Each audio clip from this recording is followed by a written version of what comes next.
Welcome to vlog guys, Leon Caballero guys. Ito si Dato Igang guys, nagtatrabaho na naman. Sa araw-araw para kumita lang ng pira guys. Tatabas tayo ngayon guys.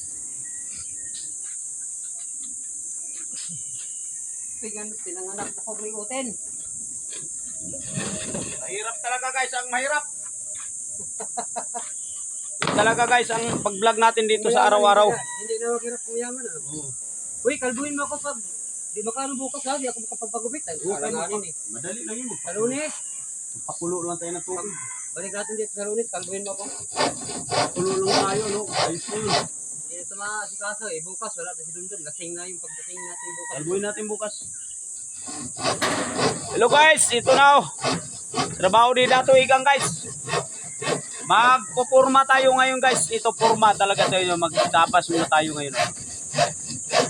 Yan. Pabrikit. Pabrikit muna tayo ng purma guys. Pabrikit ng mga lagay. Yan. Wala na ang ibang kasama dito guys. Kundi si Dato Pato. Pero no, inakaya God. Kaya ang bilin, dos na lang. Oh, si Dato Pato guys. Maraming kaalaman sa trabaho, pwede mag-isda, pwede magtrabaho sa construction, pwede magdagat. Walang inaayawan guys, basta nasa marangal na trabaho. Kasi ang anting-anting natin guys, ano yan guys?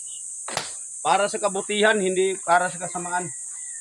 So, agimat ni Pandoy. Oo. Kaya kung sino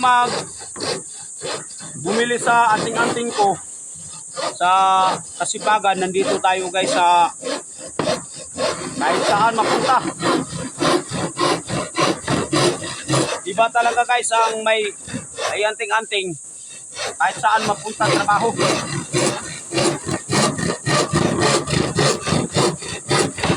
Comment lang kayo guys ha. Guys, reaction o pero ang ko lang sa inyo guys, feeling paki-share na lang, like na lang para updated kayo sa araw-araw ni Dato Igang. Pagawa dyan. Nagawa. Baka mayroon kayo ipapagawa guys. Comment lang. Nandito lang sa link yan sa Lilo Basket.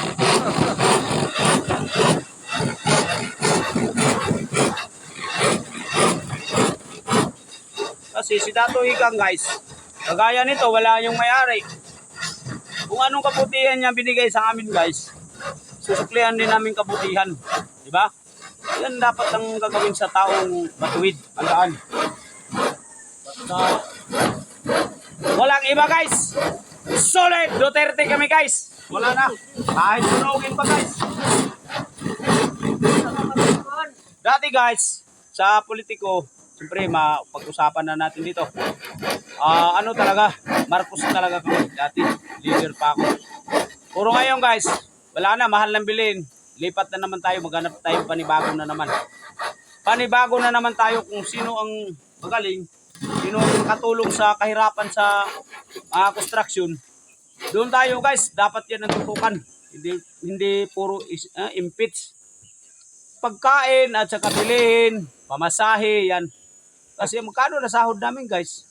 Tapos mamasahe kami. Di wala na. Tapos i-snack pa. Tapos pagkain. Di wala na. Entonces daw, sana. Kunti na lang matira sa amin guys. Yan sana ipaabot lang namin guys. Sana marinig o pakishare na lang para makita din sa mga tao na sa namin sa Laubin na sana tutukan yung pagkain, pamasahe, bilihin. Yan lahat sana guys. Hanggang dito na lang tayo dol. Maraming salamat. Share and like na lang. Updated. Grabe! Solid Duterte!